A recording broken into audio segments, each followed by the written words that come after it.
नमस्कार. कर्मचाऱ्यांसाठी आनंदाची बातमी.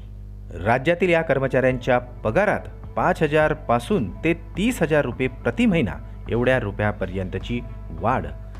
कुणाचे पगार वाढलेत तर कुणाला झाला या पगारवाढीचा फायदा?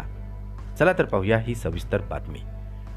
त्यापूर्वी चॅनलला नवीन असाल तर सबस्क्राईब करायला विसरू नका आणि नवनवीन अपडेट मिळविण्यासाठी बेल आयकॉनला प्रेस करायला विसरू नका. ही अत्यंत आनंदाची बातमी आपल्या सहकारी मित्रांना आणि कर्मचाऱ्यांना शेअर करायला विसरू नका.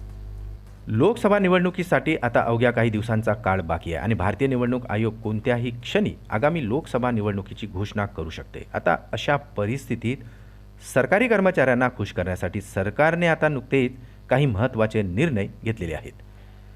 13 मार्च 2024 रोजी आता सरकारच्या राज्य मंत्रिमंडळाची एक महत्त्वाची बैठक संपन्न झाली आणि या बैठकीत कर्मचाऱ्यांचे पगार वाढवण्याचे जाहीर केले आहे. राज्यातील काही कर्मचाऱ्यांचे पगार आता 5,000 रुपयापासून तर थेट 30,000 रुपयेपर्यंत वाढवण्याबाबतचा निर्णय या बैठकीत घेतलेला आहे. यामुळे आता सदर कर्मचाऱ्यांना होळी सणाच्या आधीच मोठा आर्थिक दिलासा मिळणार आहे. राज्य सरकारने कोणत्या कर्मचाऱ्यांचे पगार किती पटीने वाढवले आहेत चला तर पाहूया.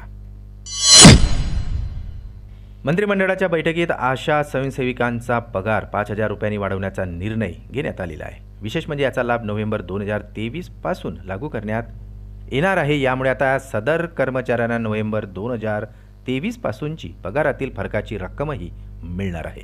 यामुळे आता राज्य शासनावर 961.8 कोटी रुपयांचा अतिरिक्त भारही पडणार आहे.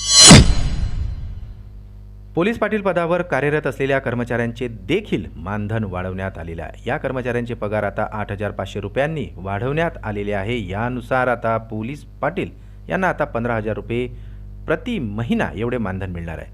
राज्यातील 38,725 पोलीस पाटील यांना या वाढीव मानधनाचा लाभ मिळणार आहे.